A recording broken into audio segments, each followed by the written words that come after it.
À présent, nous sommes en ligne avec Jean-Michel Vernochet, écrivain et journaliste français. Monsieur Vernochet, bonjour. Oui, bonjour à toutes et à tous. Merci infiniment, Monsieur Vernochet, de votre intervention téléphonique.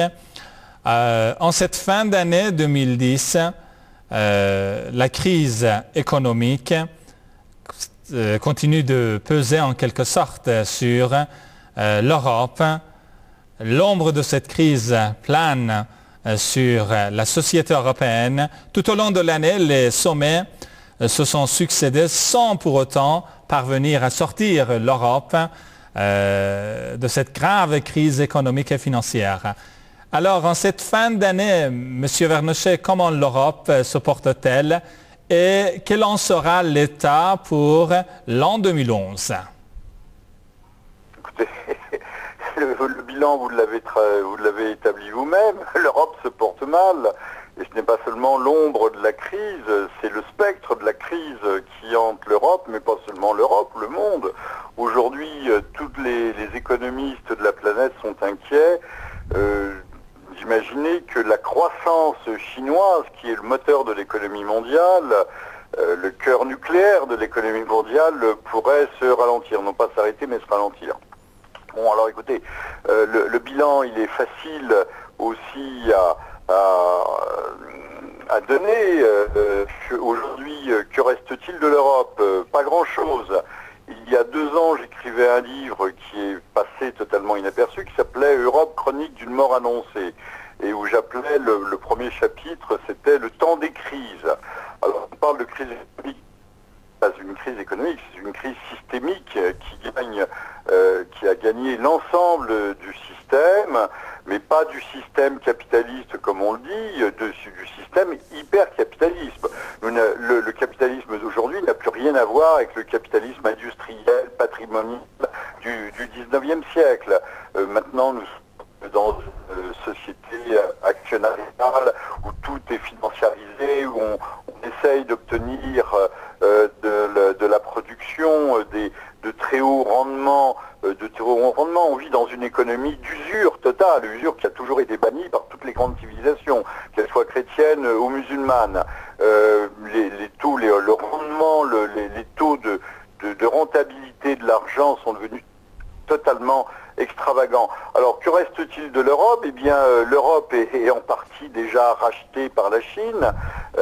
C'est la Chine qui assure la dette souveraine actuellement de la Grèce. Certainement demain de l'Irlande. La Chine a déjà racheté une partie du Pirée.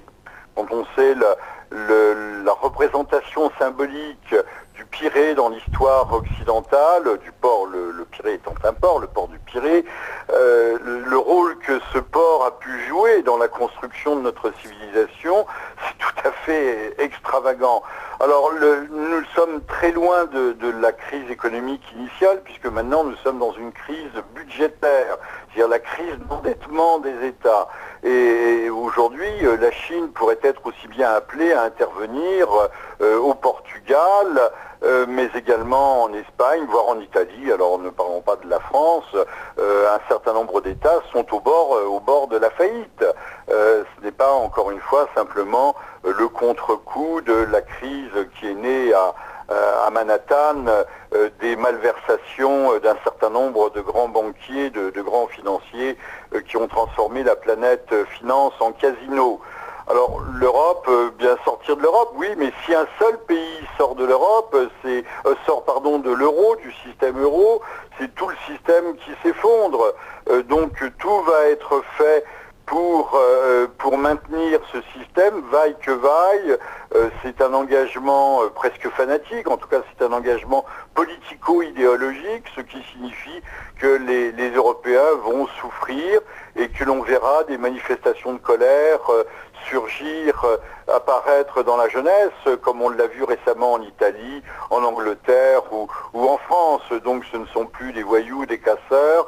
Les ménages de 30 ans sont beaucoup trop endettés pour risquer quoi que ce soit, mais les jeunes gens qui n'ont rien à espérer et donc rien à craindre, certainement exprimeront, déverseront leur colère dans la rue.